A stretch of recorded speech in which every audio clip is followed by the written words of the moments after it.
دخلت أزمة الفنانة المصرية علا غانم منحنى جديدا من الأحداث بعد الاعتداء عليها بالضرب ونقلها إلى المستشفى مساء أمس.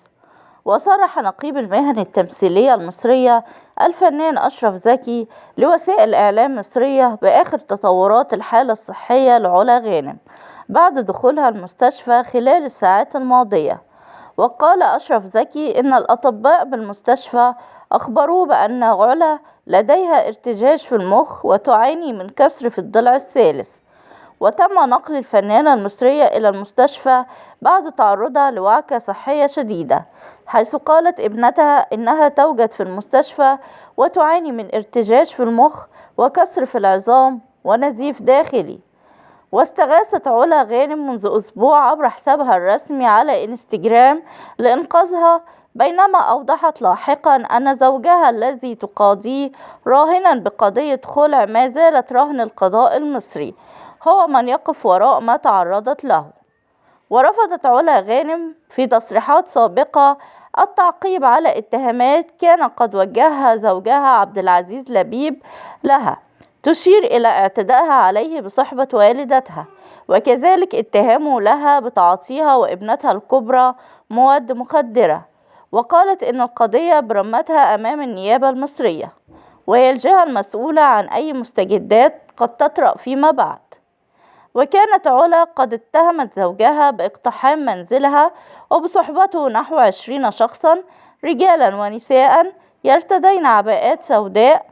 وأضافت في تصريحات متلفزة مساء الاثنين: تعرضت للاعتداء من قبل زوجي ومن معه، أنا ووالدتي وحارس المنزل والعاملات لفظيا وجسديا، وتم الاستحواذ على كاميرات المراقبة والإقامة في منزلها عنوة حسب تصريحاتها. من جانبه نفى عبد العزيز لبيب زوج علا غانم اتهاماتها، وقال في تصريحات متلفزة مساء الاثنين أن علا هي من اعتدت عليه بمعونة والدتها، ما تسبب في وقوع إصابات في الوجه وكسر بالذراع، مضيفا إن ما تردد عن الاعتداء عليها ومحاولة اقتحام منزلها عاري تماما عن الصحة. وعادت علا غانم للأضواء مرة أخرى مطلع العام الماضي، وذلك بعد فترة غياب، وأعلنت اقتحامها عالم المال والأعمال عبر مشروع خاص للعناية الشخصية بالكلاب، وهو عبارة عن فندق في الولايات المتحدة الأمريكية، حيث كانت قد استقرت هناك منذ سنوات عدة.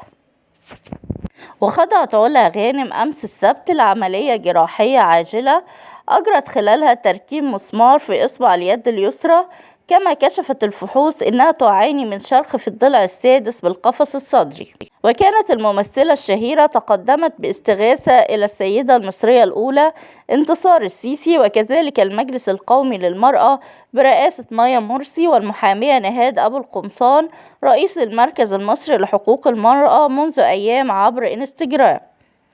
وكشفت حينها عن أسباب تقدمها باستغاثة قائلة: البلطجية مسكوني أنا وأمي وظلوا يضربوني مثل الكرة، كما تمكنوا من تكسير كاميرات المراقبة واقتحام مكتبي، وكذلك سرقة مشغولاتي الذهبية والهواتف المحمولة وكل شيء كانوا يستطيعون أن يحملوه، مضيفة: حاولت الفرار منهم على الفور حفاظا على حياتي، وتوجهت إلى النيابة لتقديم بلاغ، ومنذ ذلك الحين لم أتمكن من العودة إلى منزلي مرة أخرى.